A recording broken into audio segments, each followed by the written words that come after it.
जारी किया है। इसमें 9 प्राथमिकताएं दी गई हैं। इसमें सबसे पहली जो प्राथमिकता है वो किसानों को लेकर है।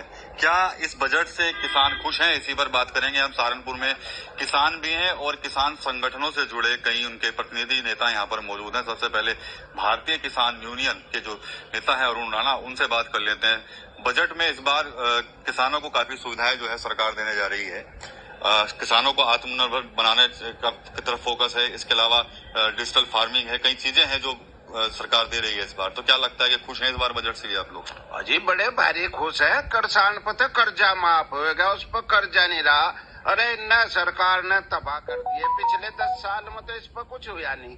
तो इब क्या उम्मीद करे कि भाई इस बजट में दे देगी? ये तो एक बाजीगर की ढाल डुगडुगी हिला रहे और चुर्राट। ये इन्होंने कुछ नहीं देना किसानों को। ये उद्योगपतियों की सरकार थी, है और उद्योगपतियों की ही रहेगी। ये उसे कहे अंग्रेजी में कारपोरेट घराने। कारपोरेट घरानों को फायदा दे या उन्हें 1% पर ऋण दे और किसान को दे 12% पर ऋण, उसमें दे 3% की छूट। मेरा बजाज मिल का पैसा तो आया नहीं। बोलो 6 महीने हो गए गन्ना गिर रखा, क्यों नहीं दिवाना चाहती सरकार? सरकार ने कहा तो मैं गिरा, यहाँ रिजर्वेशन है मेरा गन्ने का, इस मिल के अलावा नहीं और कहीं गिर सकता मैं। तो जब मेरा पैसा नहीं आया, मेरा कर्जा कहाँ से दे दूंगा? कर्जा ब्याज पे ब्याज। तो किसानों को दबाने का काम कर रही है सरकार इस बजट में। कुछ नहीं, 1 करोड़ किसानों को डिजिटल तो जोड़ देगी, फलाने तो जोड़ देगी। अरे कनेक्टिविटी तो मिलती नहीं, डिजिटल तो जोड़ देगी। कहीं नहीं लग रही इनकी डिजिटल का वो। बैंकों में भी खड़े रह जाग भाई, भी कनेक्टिविटी भागी। तो इनका ये ड्रामा है, दिखावा है सारा। किसानों को आज तक खाद पर कोई छूट दी इस बजट में? कोई छूट नहीं। बिजली पर कोई छूट है?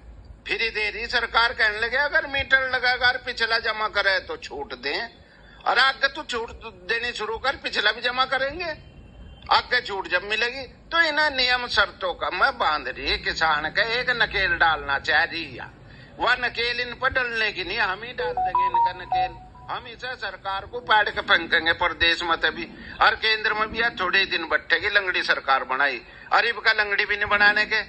जिस तरह से ये जातियों में बैठ रही है और किसानों को भी जातियों में बैठ रही है, अभी आतंकवादी बता रही।